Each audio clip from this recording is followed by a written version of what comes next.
Infelizmente, na minha vida como pastor, muitos anos, eu já encontrei casos e casos de pessoas que eram extremamente zelosas, assíduas na igreja, líderes na igreja, intransigente com o pecado nos outros, particularmente, né? E pessoa de oração, não perdia uma reunião de oração, não perdia um culto de doutrina, participava de tudo na igreja e eu ficava impressionado.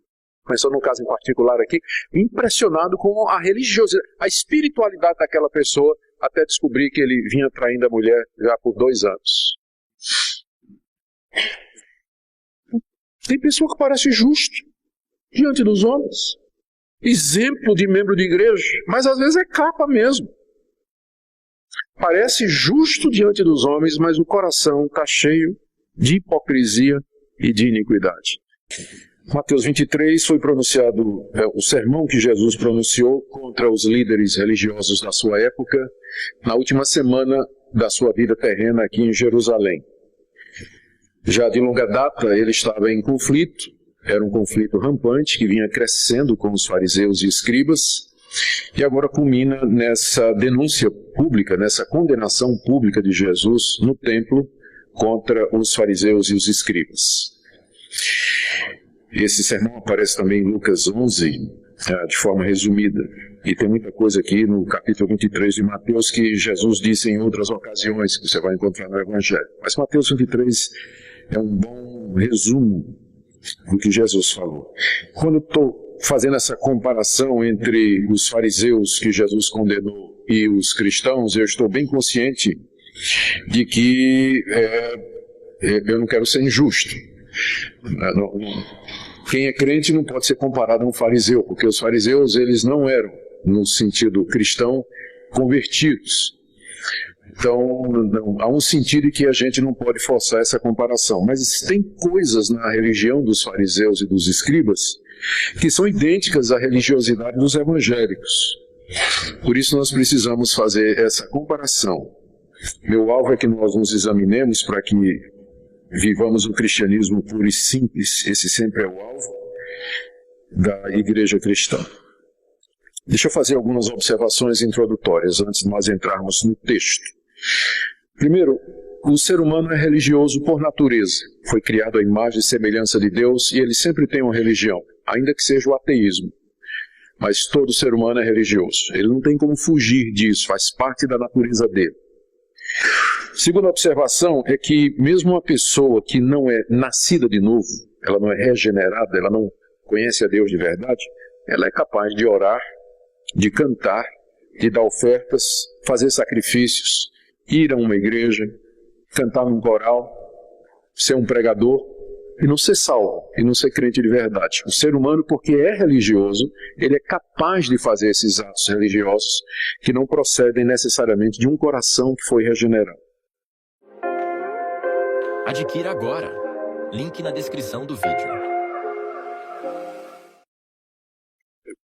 Vamos definir religião, então, como sendo esse conjunto de atos, de regras, de normas, de atividades que as pessoas fazem com o objetivo de chegar a Deus. Tanto é que a palavra religião vem do latim religare.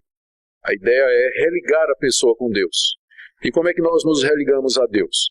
Então aí é que entra a religião. A religião oferece os meios para isso, dizendo você tem que fazer isso, você tem que fazer aquilo, você tem que cumprir isso, você tem que realizar aquilo, se você fizer tudo isso, você vai voltar para Deus.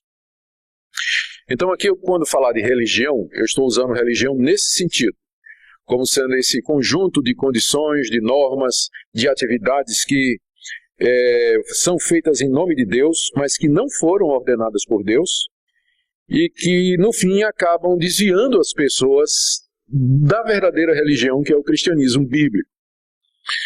Então estamos falando praticamente disso, certo? Dessas práticas que não foram nunca ordenadas por Deus, mas têm origem no coração humano. E aqui nós vamos tomar os fariseus da época de Jesus como exemplo de pessoas que eram religiosas. Eles eram, na acepção do termo, como estamos usando aqui, de fato muito religiosos. Religião era a vida dos fariseus e dos escribas, que eram os secretários dos fariseus. Era o pessoal que ficava copiando a lei, que se havia tornado mestre da lei, de tanto copiar a lei. Então, fariseus e escribas, a vida deles era a religião. A religião que eles adotavam era aquela que Deus deu no Antigo Testamento. Só que eles haviam deturpado aquela religião, haviam acrescentado normas, haviam acrescido de leis, e a motivação deles para praticar aquelas coisas não era a motivação correta, porque o que Deus revelou a Moisés no Antigo Testamento, a Davi e aos profetas, é exatamente a mesma coisa que Jesus nos ensina e que os apóstolos nos ensinam no Novo Testamento. Que o nosso relacionamento com Deus ele tem que ser do coração e parte de um coração quebrantado, de uma vida arrependida e de uma vida transformada. Ou seja, o relacionamento com Deus ele é primeiramente interno, ele é fruto de um coração submisso a Deus e não consiste necessariamente em atividades externas. Os fariseus tomaram isso, especialmente durante o período entre o último profeta do Antigo Testamento e o surgimento de João Batista, eles compilaram uma série de normas, de interpretações que veio a ser chamado de o judaísmo do Segundo Templo, em que praticamente aquela religião de graça, de comunhão com Deus, revelada a Moisés e aos judeus do Antigo Testamento, a Davi, aos profetas, aquilo praticamente desapareceu. E uma das coisas que Jesus fez quando veio foi chamar os judeus de volta àquilo que Moisés havia de fato ensinado, mas não aquilo que os fariseus e os escribas estavam fazendo. Os fariseus e os escribas, os mestres da lei, eles procuravam levar uma vida irrepreensível. Eles tinham muitas normas que eles seguiam. Eram zelosos da lei de Deus, mas a religiosidade deles impediu que eles crescem em Jesus Cristo. Quando Cristo apareceu, se declarando o Messias, o Filho de Deus, o Salvador do mundo, eles disseram, mas nós não precisamos de um Salvador. Nós somos filhos de Abraão, nós somos circuncidados, nós temos a lei de Moisés, nós temos as regras e normas que Moisés nos deu na aliança que Deus fez conosco. Então a religiosidade deles impediu que eles vissem Cristo. Por isso o rejeitaram e finalmente o mataram. Então esse é meu ponto. O problema com a religiosidade é que ela acaba sendo um empecilho para você de fato ter comunhão com Deus e conhecer a Deus como Ele deseja ser conhecido. Nós temos que aqui ser justos com os fariseus e não generalizar. Porque tinha uns fariseus que parecia que era crente.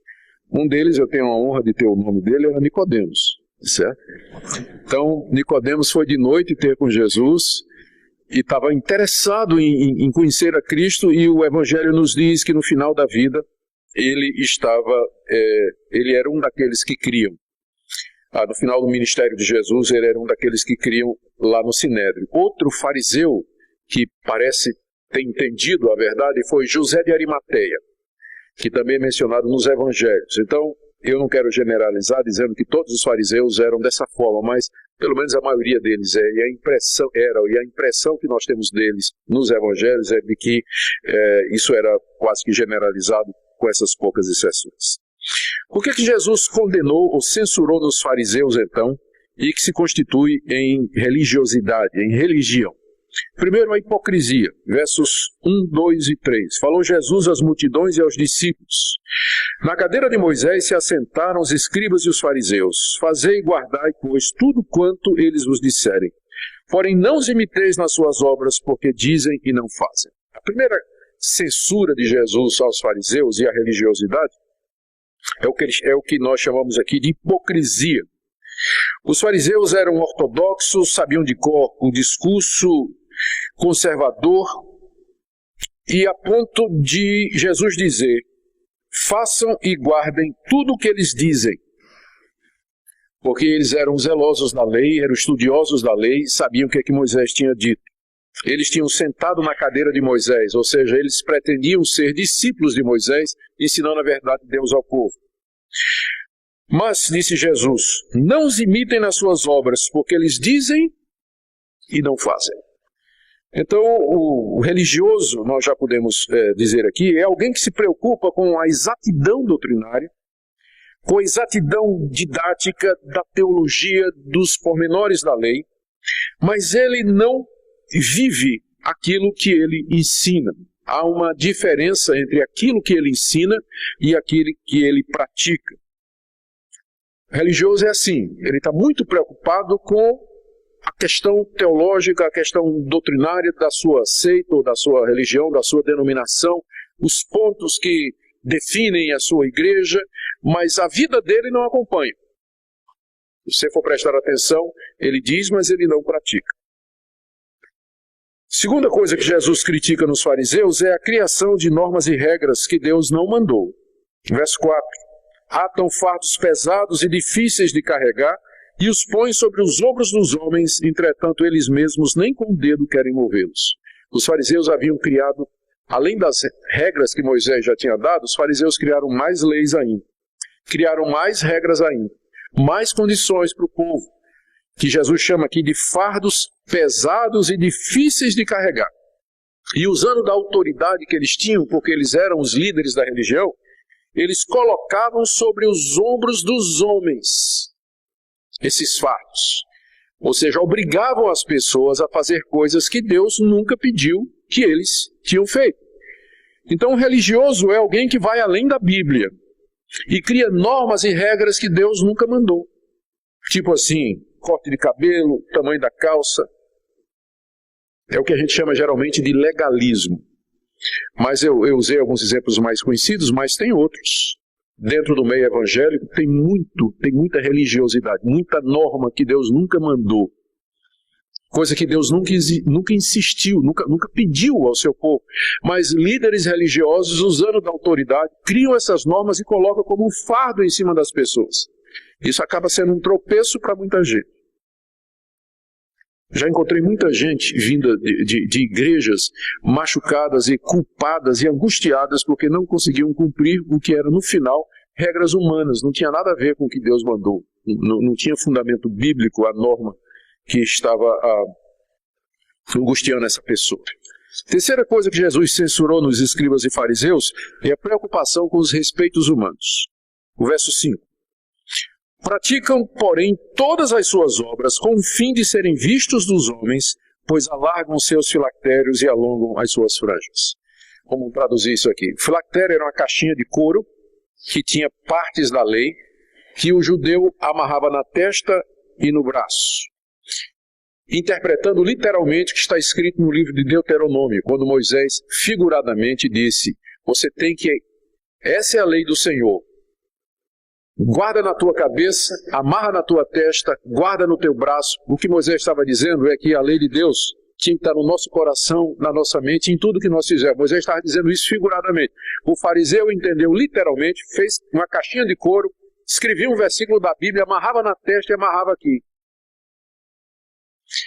Esse era o filactério. A franja era uma espécie de rosário. Sabe o rosário da Igreja Católica? Cheio de contas que as pessoas usam para fazer quantas Ave Marias e Pai Nosso estão rezando? Os fariseus tinham também franjas, que era uma espécie de rosário em que eles contavam as orações que eles faziam diariamente. Aí, quanto mais religioso, maior era. Para parecer mais religioso, eles aumentavam o tamanho da caixa, o filactério, e a franja, né, enorme, ia até o chão, para parecer às pessoas de que eles eram tementes a Deus. Então, o fariseu, ele estava preocupado com aquilo que as pessoas pensavam. O religioso, portanto, é quem pratica o cristianismo, mas está sempre preocupado em agradar as pessoas, respeito os humanos, receber a aprovação dos homens, ser visto pelos homens, considerado como alguém espiritual. Ele está preocupado com a sua reputação. Ele quer ser conhecido como uma pessoa que anda perto de Deus e é espiritual. Essa não é, embora nós devamos pensar no que os outros imaginam, mas essa não é a motivação correta para nós vivermos a vida com Deus. O que é que os outros pensam de mim? Mas os fariseus viviam para os outros. Quarta coisa que Jesus condena neles, a autoexaltação. Do verso 6 até o verso 12. Amam o primeiro lugar nos banquetes, as primeiras cadeiras nas sinagogas, as saudações nas praças e o serem chamados mestres pelos homens. Vós, porém, não sereis chamados mestres, porque um só é vosso mestre, e vós todos sois irmãos. A ninguém sobre a terra chameis vosso Pai, porque só um é vosso Pai, aquele que está nos céus. Nem sereis chamados guias, porque um só é vosso guia, o Cristo. Mas o maior dentre vós será vosso servo, e quem a si mesmo se exaltar será humilhado, e quem a si mesmo se humilhar será exaltado. Os fariseus e escribas usavam a religião para se promover diante dos homens. Quando havia banquetes, eles procuravam sentar no primeiro lugar. Nas sinagogas, que eram as igrejas deles, eles tinham lugares especiais. Quando eles passavam nas ruas, eles queriam ser saudados pelos homens, cumprimentados, mestre, rabi, meu guia, meu pai. Eles gostavam de títulos, gostavam de ser dirigidos ou que as pessoas se dirigissem a eles usando esses títulos. Religioso, então, é quem pratica o cristianismo com o objetivo de obter primazia, poder, controle, espaço. É gente que explora a religião com o objetivo de se promover. Tem muita gente que se promove, tem muita gente que usa a religião, o cristianismo, para ganhar dinheiro. Está cheio de mercenário no meio evangélico. Gente que se aproveita da religiosidade das pessoas para ganhar dinheiro. Seja se promovendo porque é um bom palestrante, seja a música gospel, seja o ministério que ele tem. Há muitas maneiras que as pessoas criam para ganhar dinheiro usando o nome de Jesus. Mas tem gente que gosta de popularidade mais do que de dinheiro. Quem pensa que dinheiro é o ídolo maior de todos, tem gente que não está tão preocupada com dinheiro, mas ele quer ser popular. Quer ser adorado pelas pessoas, quer estar em primazia. Quer ser respeitado pelas pessoas, que as pessoas olhem para ele ou para ela com admiração. Os fariseus, parece que era desses dois, eles gostavam das duas coisas. Jesus vai condenar mais adiante também o amor que eles tinham ao dinheiro. Mas aqui ele está condenando esse desejo, esse apreço que o fariseu tinha, diz aí no verso 6, né, pelo primeiro lugar, e no verso 7, pelas saudações que as pessoas davam para eles nas praças. Tem pessoas que gostam disso aí, e quando você reconhece um religioso, quando ele faz muita questão dessas coisas. Eu já encontrei muita gente assim, nas igrejas, e trabalhando com lideranças e pastores, né? Eles gostam de são pastores, têm seus títulos e gostam de ser chamados assim. Gostam de ser considerados assim. E eu não faço a menor questão que você me chame de reverendo. Vou lhe dizer logo, isso é um título da Igreja Presbiteriana no Brasil, não tem nem na Bíblia. Pode me chamar de pastor, que já estou feliz. Se não quiser, me chame de Augustus. É certo? Então, nós não devíamos estar fazendo questão destas coisas. Claro que quando Jesus diz aqui que vocês não vão ser chamados de mestres, e também não chama ninguém de pai, e não sejam chamados de guias, o que ele está condenando é exatamente a adoração ou exaltação de pessoas no lugar de Deus. Quando vocês, pelo outro lado, já tem gente que gosta de ser chamado mestre, pastor, guia e pai. E por outro, vocês incentivam isso, não é? Então vai ficar ruim. Isso aí não é cristianismo. Então Jesus está dizendo, não é? Ele não está dizendo que não haja entre nós mestres e guias e pessoas que são como pais que nos orientam e nos abençoam na vida cristã. Mas está dizendo que a gente não confunda as coisas. O nosso Pai é Deus e o nosso Mestre é o Senhor Jesus. A liderança que Deus coloca na igreja, ela recebe dons espirituais para servir a igreja e não para se valer disso, para ser respeitado, saudado. Ou reverendo, ou pastor, ou doutor. Não. Isso tem nada a ver com o cristianismo. Tá? Isso é religião. Quando exalta o homem e dá prioridade ao homem. O que Jesus disse sobre isso está no verso 12, verso 11 e 12. O maior dentre vós será o vosso servo. Quer ser grande? Sirva. Sirva. Quem a si mesmo se exaltar será humilhado por Deus. Mas quem a si mesmo se humilhar aqui nesse mundo, então no dia do juízo ou no tempo de Deus, ele haverá de exaltá-lo. Em outras palavras, eu prefiro a exaltação que vem de Deus do que a exaltação que vem dos homens. Eu prefiro ser aprovado por Deus, abençoado por Deus, elogiado por Deus, do que pelos homens. E com frequência você vai ter que escolher entre as duas coisas. Dificilmente você pode ter as duas coisas. Ser exaltado pelos homens e depois ser exaltado por Deus. Ou é um ou é o outro. Geralmente.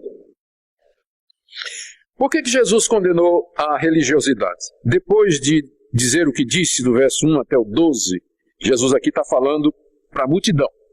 dizendo para a multidão: cuidado com essas pessoas, são religiosos, são hipócritas, eles não conhecem a Deus de fato, estão usando a religião para se promover, eles dizem coisas que eles mesmos não praticam, eles criam um monte de coisas que Deus nunca disse que nós devíamos praticar, e agora de repente Jesus volta a artilharia contra os fariseus que estavam lá ouvindo. Os fariseus estavam lá ouvindo. E Jesus agora se dirige para eles e pronuncia 8 ais contra os fariseus. Ai de vós, fariseus! Ai de vós, fariseus! Ai de vós, fariseus! 8 vezes. 8 condenações. Por que Jesus os condena? Ele aqui está dando as razões para a sua censura. Primeiro, porque o religioso como fariseu, ele impede as pessoas de serem salvas. Verso 23, primeiro ai. Ai de vós, escribas e fariseus hipócritas, porque fechais o reino dos céus diante dos homens. Pois vós não entrais, nem deixais entrar os que estão entrando. A primeira condenação dos fariseus é porque eles estão indo para o inferno e levando muita gente com eles. Eles não entram no reino de Deus e não deixam os outros entrar. Por quê? Porque eles apresentam uma falsa religião. Eles ensinam ao povo, ou passam ao povo, um conceito errado do que seja Deus e de como chegar até Ele. Jesus estava em particular se referindo ao fato de que os fariseus criaram normas, criaram regras, costumes e práticas como exigência para a pessoa se chegar a Deus ou viver em comunhão com Deus. O resultado é que nem eles entraram no reino de Deus, portanto Jesus está dizendo que eles não eram salvos, e nem deixavam os outros entrar, porque no caminho estavam aquelas regras e normas que eles criaram para impedir a entrada das pessoas. Eles deveriam estar abrindo a porta do reino de Deus, porque eram líderes religiosos, mas na verdade estavam desviando as pessoas pelo exemplo, porque eles diziam e não cumpriam, e pelo ensino legalista. Não me entenda mal.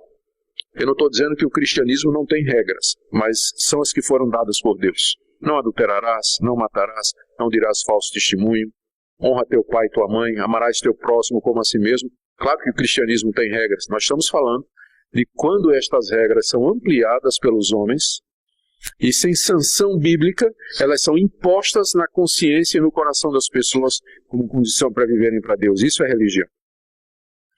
O segundo ai, a segunda condenação que Jesus pronunciou, tem a ver com o fato de que a religiosidade, por vezes, é uma capa para esconder pecados. Veja o que diz o verso 14. Ai de vós, escribas e fariseus hipócritas, porque devorais as casas das viúvas, e para o justificar fazeis longas orações, por isso sofrereis juízo muito mais severo. Sabe o táxi que tem um taxímetro? Você vai andando e ele vai aumentando? O fariseu tinha o oraçãozímetro, eu não sei. Ele cobrava por tempo de oração. Então o que acontecia? O fariseu era convidado para ir para a casa de uma viúva para orar por ela, que ela estava passando por necessidade, era desamparada. E aí então, ele diz aqui o texto, ele devorava a casa da viúva. Ele extorquia a viúva, ele arrancava até o último centavo da viúva. E para justificar, ele dizia: irmã, eu vou orar pela irmã, mas é oração de 10 minutos, vai sair mais caro, tá? E fazia longas orações e extorquia a casa da viúva. Ele não estava nem preocupado com a necessidade da viúva. Não estava nem preocupado que a viúva estava desamparada, estava sofrendo. Não estava nem preocupado que aquele dinheirinho era um dinheirinho suado, ou que restou da herança, ou alguma coisa que o marido deixou. O fariseu usava a religião para se enriquecer. Parece familiar? Parece familiar? Usava a religião para se enriquecer. Não queria saber de onde vinha. Tinha que fazer sacrifício mesmo. É o dinheiro que seu marido deixou, mas eu estou fazendo longas orações. Estamos fazendo sacrifício. Você quer receber de Deus em troco? Você tem que dar o que você tem. Então não tem nada novo debaixo do sol, né, gente? Os fariseus já faziam isso.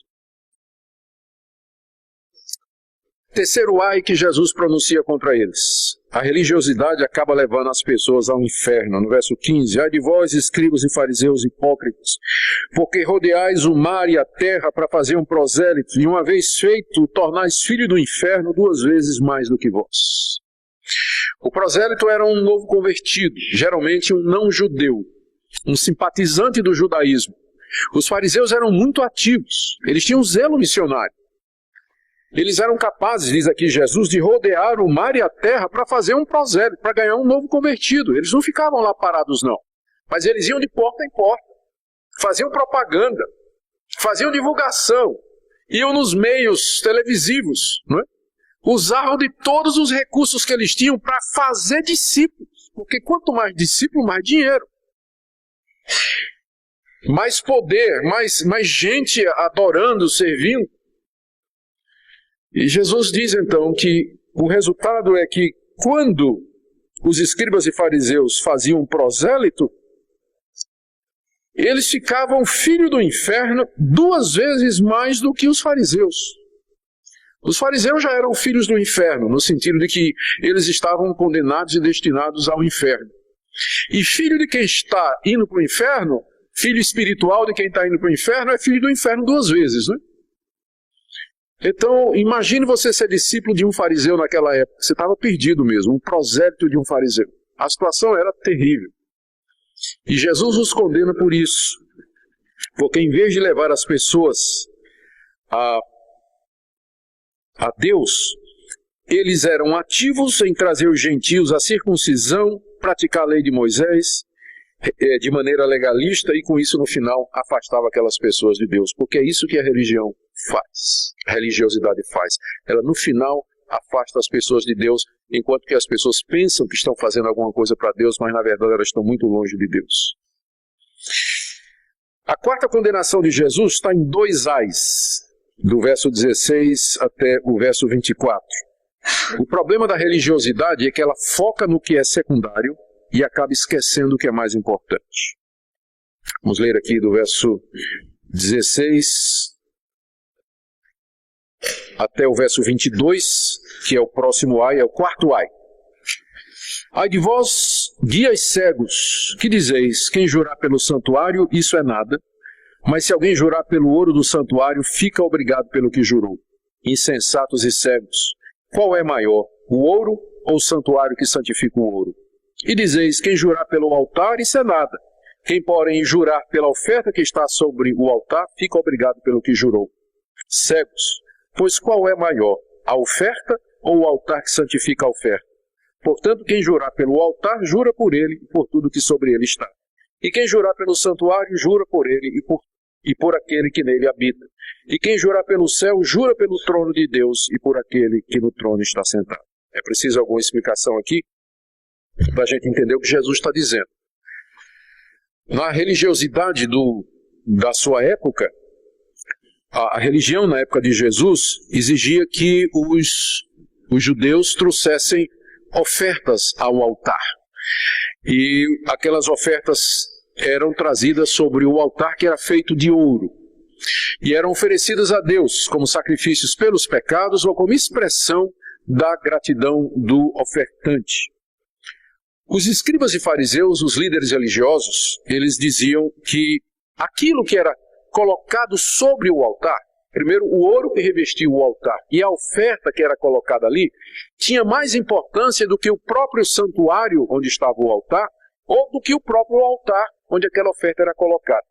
A gente não sabe qual era direito, qual era a intenção deles, mas os estudiosos acham que o objetivo dos fariseus com isso, quando ele dizia assim, se você jurar pelo altar ou se você jurar pelo templo, isso é inferior se você jurar pela oferta e pelo ouro que estão lá.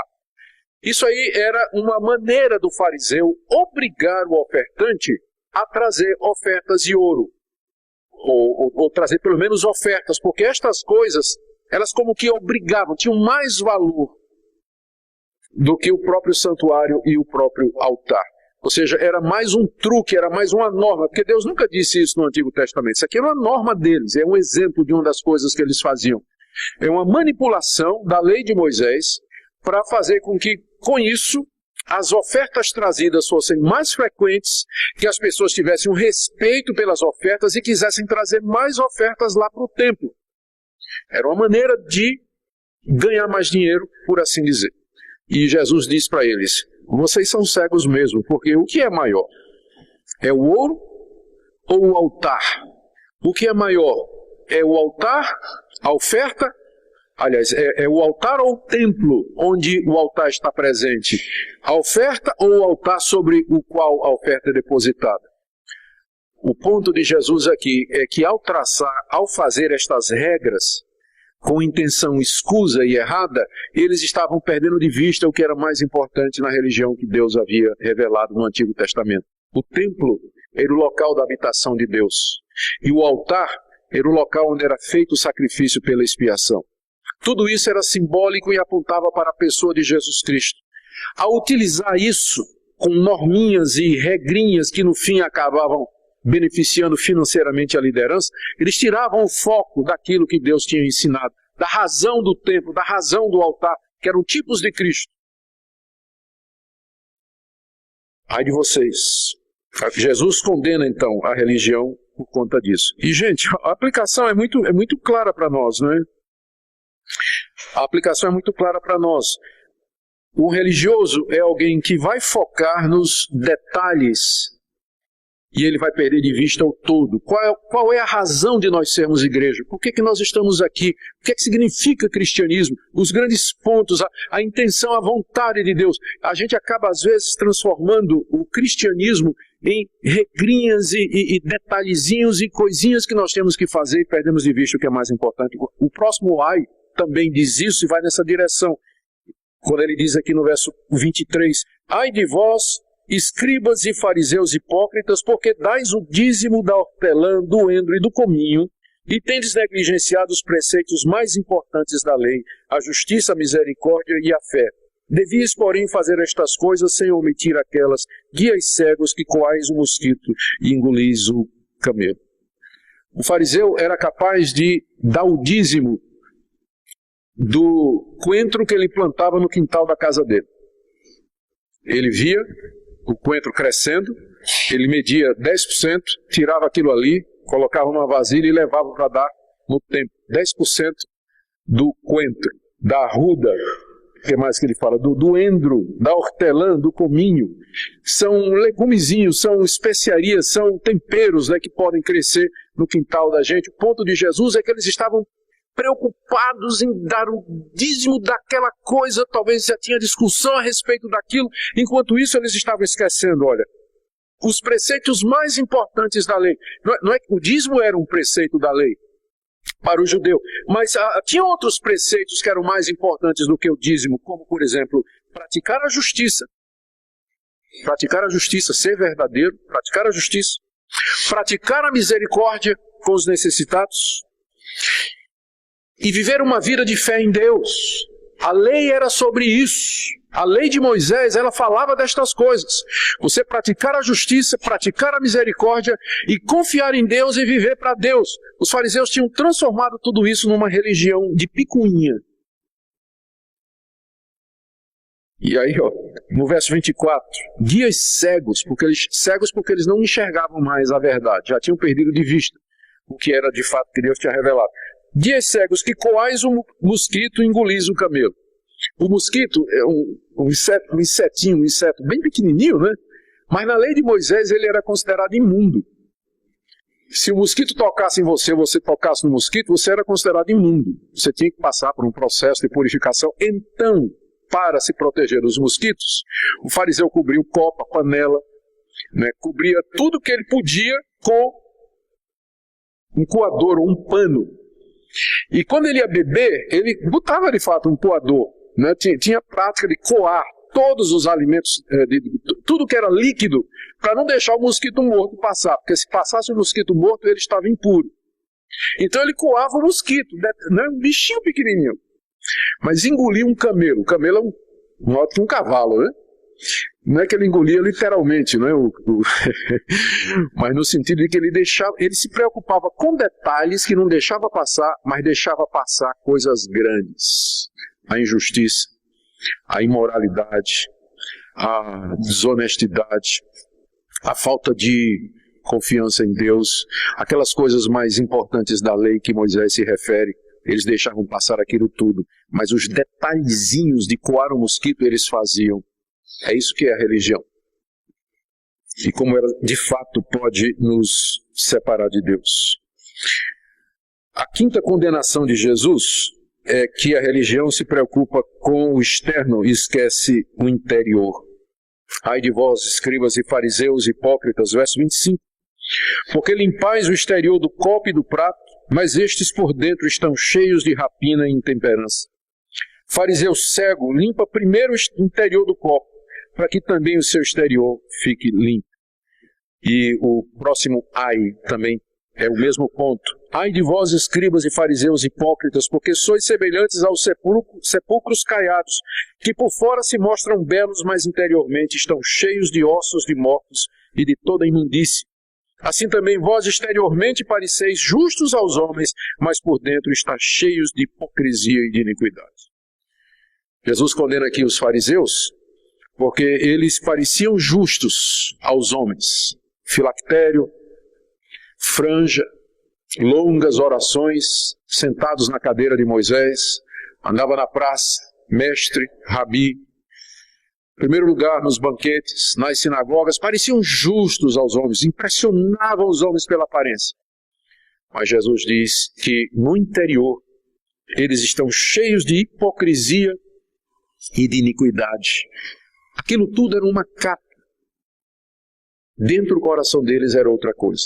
Infelizmente, na minha vida como pastor, muitos anos, eu já encontrei casos e casos de pessoas que eram extremamente zelosas, assíduas na igreja, líderes na igreja, intransigente com o pecado nos outros, particularmente, né? E pessoa de oração, não perdia uma reunião de oração, não perdia um culto de doutrina, participava de tudo na igreja e eu ficava impressionado.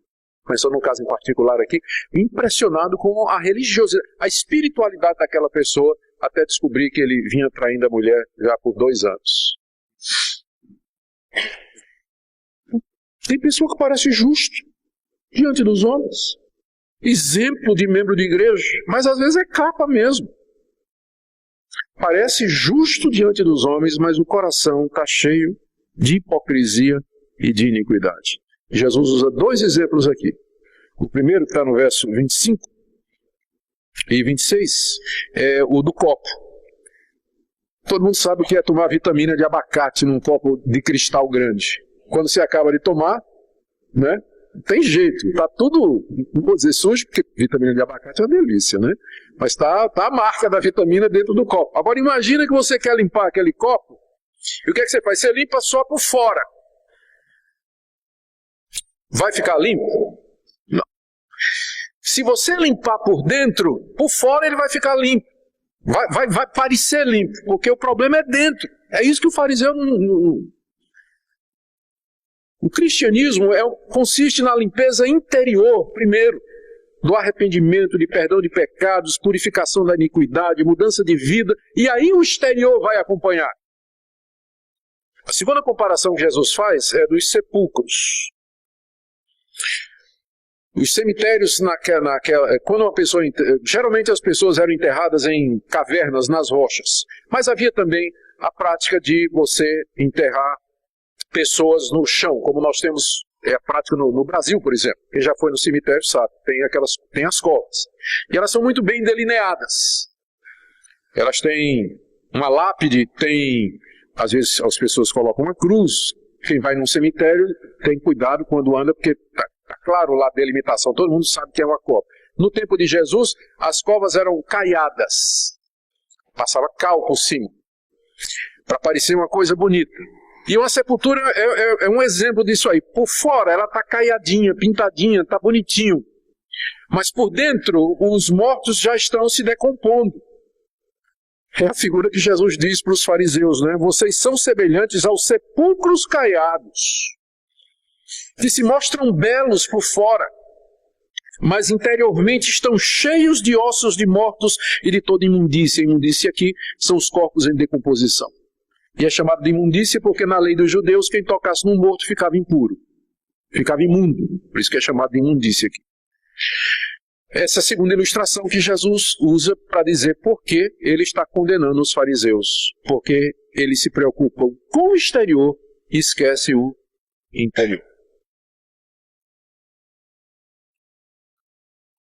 Por último, o Senhor Jesus os condena, porque eles não querem ouvir a palavra de Deus. O último ai está aí, no verso 29. Ai de vós, escribas e fariseus hipócritas, porque edificais os sepulcros dos profetas, adornais os túmulos dos justos. E dizeis, se tivéssemos vivido no dia de nossos pais, não teríamos sido seus cúmplices no sangue dos profetas. Assim, contra vós mesmos testificais que sois filhos dos que mataram os profetas. Enchei vós, pois, a medida de vossos pecados. No Antigo Testamento, na época do Antigo Testamento, havia também essa tendência. Aliás, sempre há essa tendência à religiosidade. E o que Deus fez? Deus levantou profetas. Quem não se recorda do capítulo 1 de Isaías? O profeta começa a sua profecia dizendo assim, quem é que chamou vocês aqui para vir ao templo? Eu não estou aceitando os sacrifícios que vocês estão trazendo. Ai de vocês!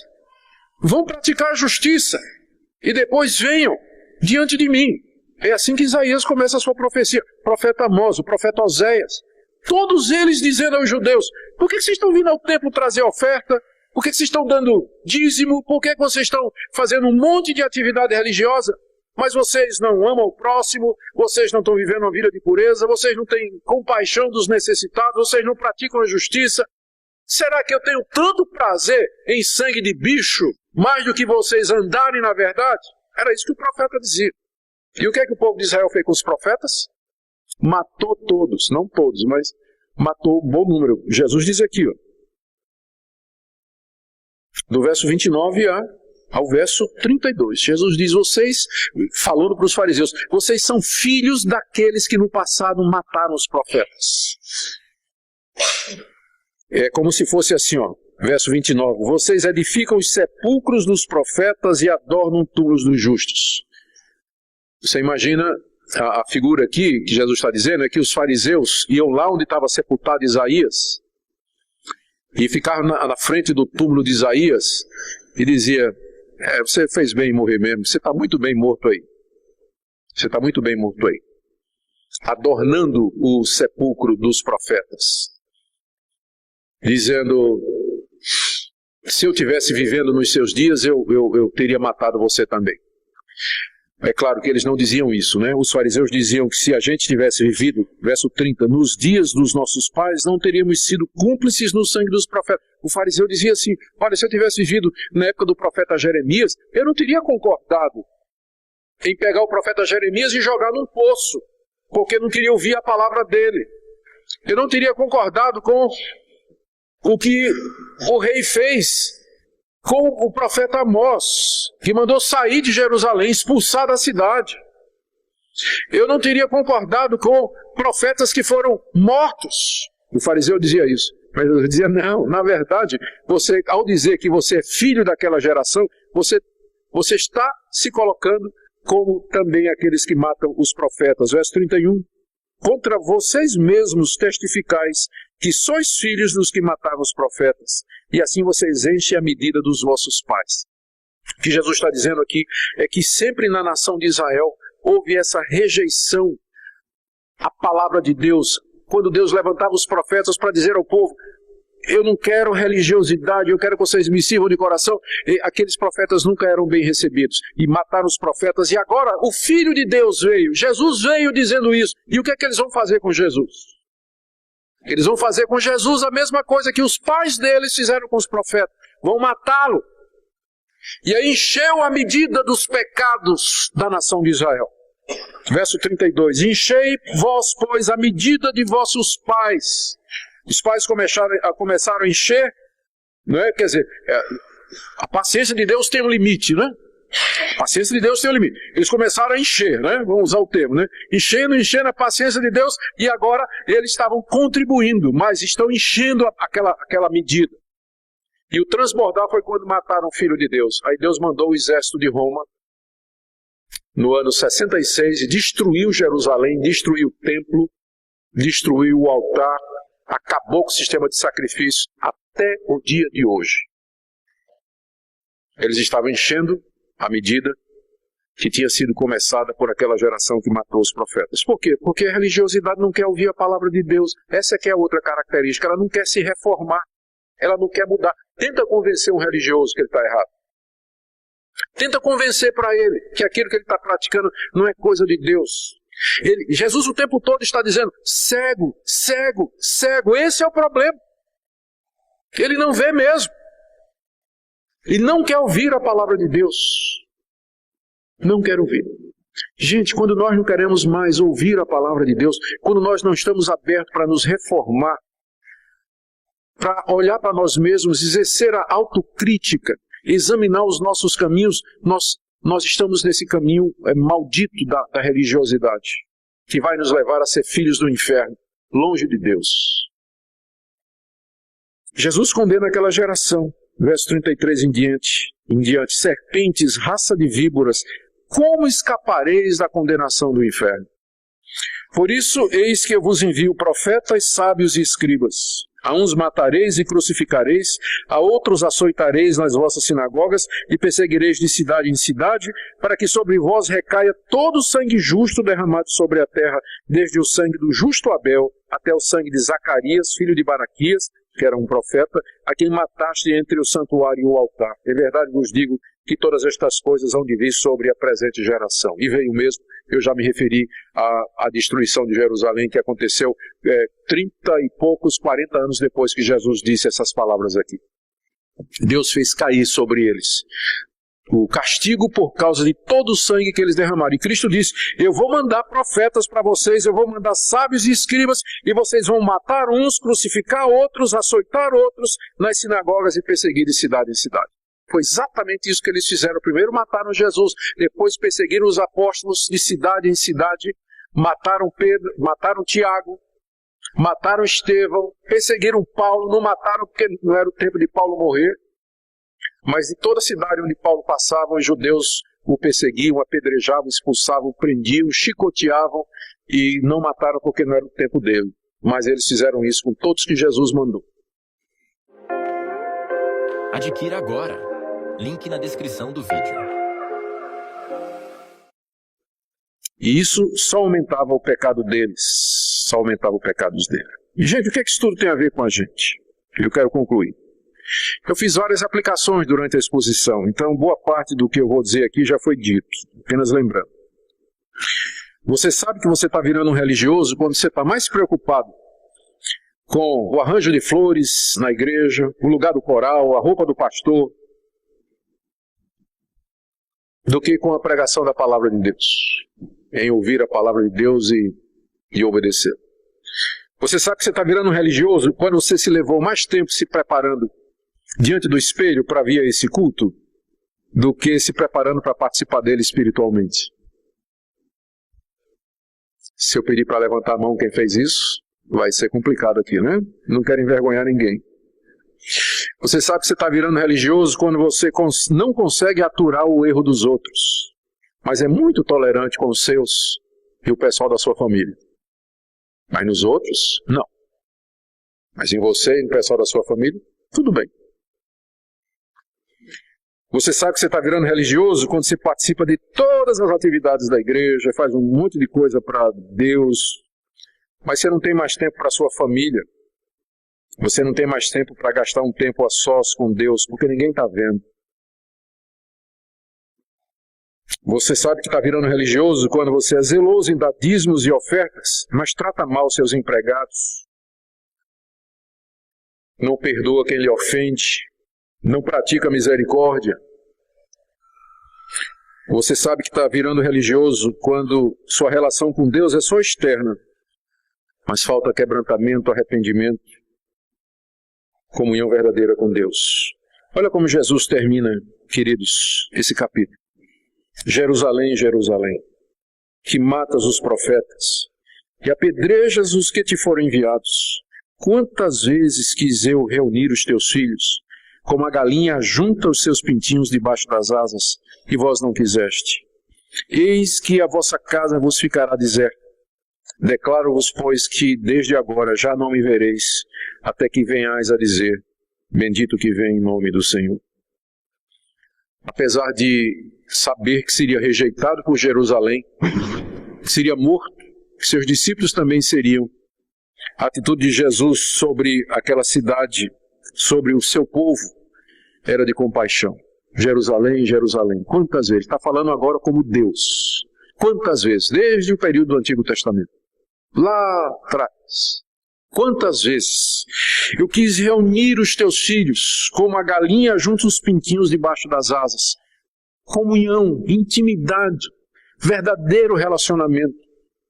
Mas vocês nunca quiseram, me rejeitaram, preferiram seguir os caminhos de vocês.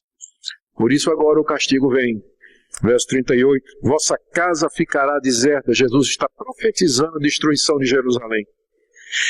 E digo que vocês não me verão mais, até o dia em que vocês vão dizer, bendito que vem em nome do Senhor. Quem sabe um dia os judeus, arrependidos dos seus pecados, vão dizer, aquele que nós crucificamos e matamos, aquele de fato era o Messias, o Filho de Deus, bendito que vem em nome do Senhor. Nós oramos por um avivamento na nação de Israel e pela conversão dos judeus antes da vinda do Senhor Jesus. A minha pergunta é onde você está nessa noite. Somos de fato crentes no Senhor Jesus? Nós já entendemos o que é o cristianismo. Nós temos rituais. O pastor usa paletó, tem um púlpito aqui. Nós estamos numa casa, um local preparado para isso. Mas nada disso é cristianismo, gente. Nada disso é verdadeiro cristianismo. Os cristãos não tinham casa, não tinha templo quando eles começaram.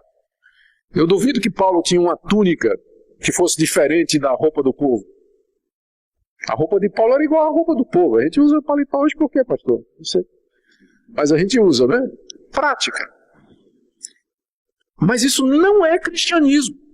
Eu poderia muito bem estar aqui hoje à noite de camisa polo e calça jeans e tênis. Teria algum problema? Mas não vou fazer isso não, pastor, quando o senhor me convidar outra vez. Pode ter certeza. Eu tenho certeza que ele também pensa como eu. Tenho certeza absoluta disso. Mas eu estou exagerando um pouco para dizer que tem gente que, e para eles é inadmissível. Que cristianismo tem que ter isso. São coisas que a palavra de Deus nunca falou. E geralmente essas pessoas que são mais críticas, são pegadas nessas coisas, elas acabam sendo um tropeço. E a gente acaba perdendo de vista o que é mais importante na lei. Amar a Deus, servir a Deus, viver uma vida santa, limpar o interior, amar ao próximo, andar nos caminhos que Deus ordenou na sua palavra. Isso vai nos fazer cada vez mais humanos e não hipócritas. Isso vai nos fazer simples, transparentes, queridos, amados, uns diante dos outros. Eu espero que você não esteja confundido essa noite. Mas eu queria que você sondasse seu coração e que você examinasse diante de Deus os seus motivos. Por que você quer ser cristão? Por que você quer ser parte da igreja? Por que você quer ser chamado de evangélico no sentido verdadeiro da palavra, ou ser filho de Deus? Por quê? A resposta é porque você é um pecador perdido. E que Deus nos oferece salvação gratuita mediante Jesus. E que o sentido dessa vida é amá-lo e servi-lo e amar o próximo como eu amo a mim mesmo. Tudo mais é invenção.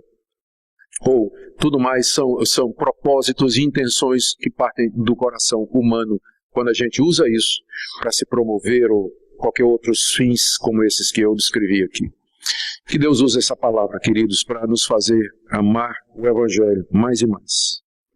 Amém? Senhor, nós não queremos ser como os fariseus, escribas, hipócritas, cegos, moralmente justos por fora, mas por dentro, cavernas cheias de ossos e imundície. Nós queremos ser transparentes, honestos, sinceros, verdadeiros, apegados à tua vontade e ao teu querer, amando o próximo, sendo misericordiosos com os erros do próximo, pedindo a Deus que tu nos dês graça para viver a tua vontade e o teu querer.